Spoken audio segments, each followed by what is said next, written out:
অবৈধ প্রধানমন্ত্রী হইতে পারতেন না, ওয়াজেদ সাহেবের কিচেনে পেঁয়াজ মরিচ কাটতে হতো। জিয়াউর রহমান সবাইকে ডেকে ডেকে নিয়ে এসে রাজনীতি করিয়েছেন। হাসিনাও দেশে ছিলেন না, উনি ওনার স্বামীর সাথে ছিলেন।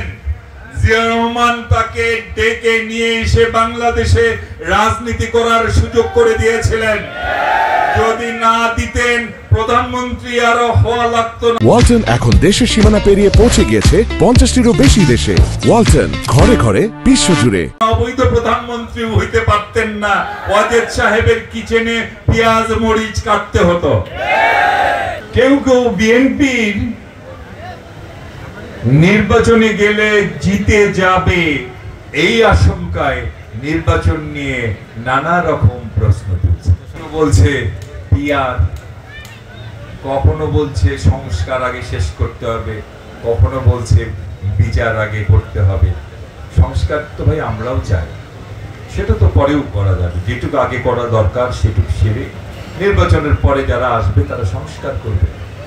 বিচার চলতেই থাকবে। হাসিনার বিচার তো আমরা সবাই চাই, স্বৈরাচারের বিচার তো আমরা সবাই চাই। প্রত্যেকেই আমরা ক্ষতিগ্রস্ত।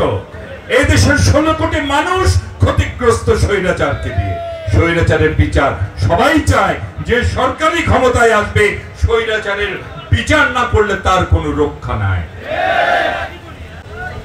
এখন ওরা বলে না না, নির্বাচনের আগে এগুলো করতে হবে, নানা রকম কথা বলে। তার কারণ ওরা খোঁজ পেয়েছে, ওরা হিসাব নিকাশ করে দেখেছে দেশে যদি ফেয়ার নির্বাচন হয়, ব্যালট বাক্সে ধানের শীষের ভোটের অভাব হবে না।